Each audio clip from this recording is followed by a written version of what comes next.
yang mungkin tahun depan mulai banyak negara yang mengalami resesi, ekonomi dunia melambat, pangan juga diprediksi akan ada krisis.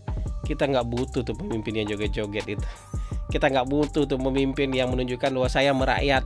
Kita nggak butuh tuh pemimpin yang bisa menghibur. Kita nggak butuh itu. Kita butuh pemimpin yang bisa bekerja, tenggelam dalam pekerjaan, berdedikasi seperti Pak Habibie. Mungkin nggak menarik, tapi itu yang kita butuhkan.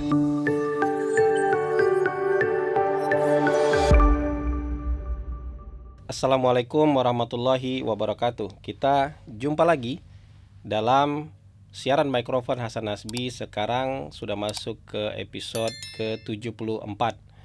Dan ya saya mohon maaf ya, hari Jumat kemarin karena kesibukan saya tidak bisa taping. Yang disiarkan kemarin itu adalah rerun tayangan-tayangan sebelumnya. Dan tapi alhamdulillah dapat respon yang juga sangat baik dari para pemirsa setia channel mikrofon Hasan Nasbi. Dan kabar gembiranya, channel kita sudah melewati 10.000 subscriber dan alhamdulillah ya. Berkat dukungan Anda semua, kita sedikit demi sedikit itu punya pemirsa setia yang luar biasa lah dukungannya terhadap channel ini. Kali ini saya ingin membahas hal ringan saja ya, yang mungkin bisa direnungkan sambil di perjalanan, sambil makan siang, sambil makan malam, mau tidur, tapi silakan nih direnungkan. Temanya adalah pemimpin yang menarik versus pemimpin terbaik. Nah, gitu. Jadi dulu, dalam episode-episode yang dulu, saya pernah cerita tentang dalam politik itu, sebagian besar orang, bahkan mungkin juga termasuk saya, itu lebih mengutamakan selera dibandingkan kebutuhan dalam banyak hal. Jadi selera lebih sering menang dibandingkan kebutuhan dalam hampir semua aspek kehidupan, termasuk dalam soal politik. Jadi nyambung dengan pembahasan kita hari ini, pemimpin menarik versus pemimpin terbaik. Idealnya kan kita nggak usah berdebat lah. Yang paling ideal itu kan pemimpinnya pemimpin terbaik tapi juga menarik. Nah gitu, itu yang terbaik lah. Tapi mungkin nggak ada sekali dalam 30-40 tahun kita ketemu pemimpin yang ideal seperti ini. Pemimpinnya yang bisa bekerja dengan baik, pemimpin terbaik, pemimpin yang memang amanah untuk mengerjakan sekaligus juga mampu tampil menarik hati masyarakat. Nah, dalam banyak hal mungkin orang-orang ini cuma punya satu aja yang lebih menonjol gitu. Kalau nggak jadi pemimpin yang terbaik, yang mampu bekerja dengan baik, tapi dia kurang menarik. Ada juga pemimpin yang menarik perhatian, itu membuat masyarakat suka sama dia, tapi sebenarnya dalam soal pekerjaan dia bukan yang terbaik. Bukan dalam dalam posisi yang terbaik. Pemimpin yang terbaik dalam bekerja itu biasanya memang nggak punya, sebagian besar ya, tidak punya skill untuk jadi entertainer, nggak punya skill untuk jadi penghibur, atau memang nggak punya waktu untuk jadi penghibur karena dia tenggelam dalam pekerjaannya. Karena tenggelam dalam pekerjaan, dia sibuk sekali, istirahat sebentar kerja lagi, tidur sebentar kerja lagi, meeting lagi, pertemuan ini, pertemuan itu, ngurus masyarakat lagi. Jadi hampir nggak punya waktu, atau memang nggak punya skill dia untuk tampil jadi penghibur.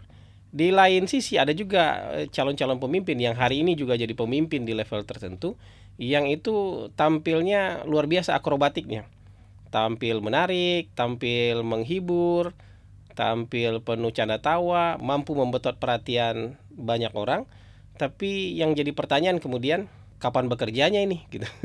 Karena kalau kita mau fair ya, para pejabat publik itu kalau serius bekerja ya, pejabat publik yang betul-betul berdedikasi untuk mengerjakan tugas-tugas dia sebagai pejabat publik, masa iya sih punya waktu yang cukup banyak untuk berinteraksi di media sosial dan menghibur orang dengan gimmick-gimmick yang menghibur itu? Apa iya punya waktu, atau memang sengaja dibuatkan waktu luang, jadi pekerjaannya didelegasikan aja kepada anak buah gitu, biar anak buah yang kerja, sehingga dia juga punya cukup waktu luang untuk menghibur masyarakat. Nah, memang harus diakui masyarakat sebagian besar itu terpukau bukan dengan pemimpin yang bisa bekerja, Tapi masyarakat kita itu lebih banyak terpukau dengan orang yang bisa menghibur itu. Jadi coba lihatlah, orang-orang yang bekerja serius itu media sosialnya nggak rame. Kalau dia posting soal apa, hari ini saya melakukan ini dalam rangka pekerjaan, saya menemui ini dalam rangka pekerjaan, saya membahas ini bersama siapa, saya memutuskan ini, saya mengumumkan ini, itu nggak ada engagementnya. Dan memang itu nggak menarik memang, itu buat masyarakat. Tapi kalau pemimpin yang apa tampil akrobatik, tampil mencoba nyobain baju apa ya, tampil bercanda, tampil menghibur, nyanyi, ngelawak sekalian, itu rame interaksinya. Jadi memang kita memang belum konsisten ya. Kita butuh pemimpin yang terbaik. Kita ingin negara kita maju. Kalau gitu kan butuh dipimpin oleh orang-orang yang memang berdedikasi untuk bekerja. Sayangnya orang-orang yang berdedikasi untuk bekerja ini sebagian besar tidak punya kemampuan akrobatik untuk menghibur. Saya pernah kasih contoh soal Pak Habibie kan, orang yang tenggelam dalam pekerjaan dia, tapi dia nggak punya waktu untuk membangun komunikasi politik, komunikasi publik kepada masyarakat banyak, dan termasuk juga kepada elit-elit politik lainnya. Ini menyebabkan dia tidak bisa melanjutkan kepemimpinannya di Indonesia. Padahal dia seorang pekerja keras, jenius, dan berdedikasi untuk membangkitkan Indonesia dari keterpurukan pada saat itu. Jadi kita memang lebih banyak mengeluh-elukan sekarang ini pemimpin yang menarik dengan hal-hal yang mungkin tidak ada hubungannya dengan kemajuan bangsa. Pemimpin yang menarik soal kesolehannya, pemimpin yang menarik soal jiwanya yang merakyat, ya, pemimpin yang menarik soal nasionalismenya. Padahal kalau kita breakdown apa yang akan dia lakukan untuk negara, apa yang sudah dia lakukan untuk bangsa, kita sulit mencari poin-poinnya. Kita juga sulit mencarikan argumentasi kenapa orang ini layak untuk menjadi calon pemimpin dari sisi kapasitas, dari sisi kemampuan, bukan hanya sekedar jabatan. Orang bisa aja punya jabatan tinggi, jabatan menteri, jabatan gubernur, jabatan apapun. Tapi kan ada orang yang punya jabatan tapi nggak bekerja, banyak itu. Jadi menurut saya ini akan jadi pergulatan kita nih. Kita masih akan tetap bertahan dengan terpukau dengan pemimpin yang menarik, atau kita mau secara aktif mencoba menggali, mencari tahu siapa calon pemimpin terbaik untuk Indonesia. Menurut saya orang-orang yang punya waktu sangat banyak untuk menghibur Anda, sementara dia pejabat publik, menurut saya itu bukan pemimpin terbaik lah. Bukanlah, gimmicknya kebanyakan gitu, bukan pekerjaannya yang dia mau kasih tahu ke masyarakat, tapi dia gimmick di sana menghibur Anda untuk mendapatkan perhatian Anda. Itu menurut saya bukan pemimpin yang terbaik. Pemimpin terbaik itu mungkin Anda nggak kenal, Anda nggak tahu, ya, Anda nggak terlalu perhatian sama orang-orang itu karena yang diumumkan di media sosial dia itu pekerjaan semua, ya, pekerjaan semua, dan memang tidak menarik buat kita. Tapi kalau mau diadu secara fair, kalau kita tidak menemukan keduanya, kita tidak menemukan pemimpin yang menarik sekaligus terbaik, atau pemimpin terbaik yang sekaligus juga bisa menarik simpati, kan kita harus milih. Nah, ketika harus milih itu, yang kita kedepankan apa? Kebutuhankah atau selera? Saya pernah kasih contoh soal kebutuhan kita makan misalnya. Makan kita kan misalnya makanan sehat. Kebutuhannya adalah makan seratnya tinggi, ya, karbohidrat cukup, lemaknya nggak terlalu tinggi, kolesterolnya rendah, ya, tinggi protein misalnya kayak gitu. Sementara itu kebutuhan kita tuh. Sementara selera kita makan gulai tunjang, tambunsu gitu kan, gulai babat dan segala macam yang tidak sesuai dengan kebutuhan sama sekali. Nah, pertanyaannya, yang sering menang yang mana? Selama ini yang sering menang ada selera. Tapi untuk tahun 2024 kita mau berubah nggak? Mau yang menang soal kebutuhan atau selera?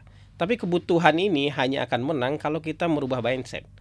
Kalau kita betul-betul sadar bahwa kita butuh pemimpin yang bisa bekerja dan tahu apa yang harus dia kerjakan.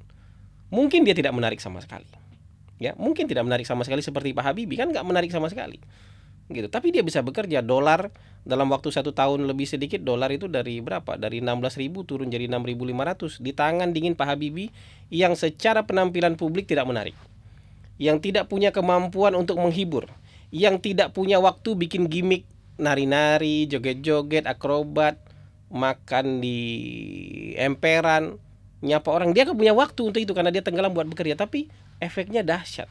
Nah, buat saya nanti kalau kita mau menangkap bonus demografi, kita berhadapan dengan dunia yang mungkin tahun depan mulai banyak negara yang mengalami resesi, ekonomi dunia melambat, pangan juga diprediksi akan ada krisis.